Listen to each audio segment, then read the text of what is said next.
বেশ কিছুদিন ধরেই আমি চিকেন রান্না করার পর বাড়ির সবাই বলছিল খেয়ে যে এই চিকেনটা তো খুব টেস্টি হচ্ছে, কিন্তু খাওয়ার পরে এত গলা বুক জ্বালা করছে, এত অ্যাসিডিটি হয়ে যাচ্ছে যে পরের বেলা চিকেন খাওয়ার উৎসাহটাই সবার চলে যাচ্ছে।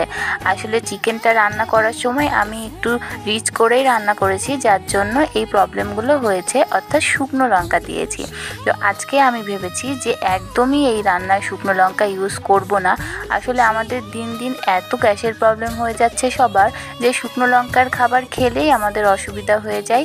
আর এই জন্য আজকে আমি এই সাদামাঠাভাবে চিকেন রান্না করলাম।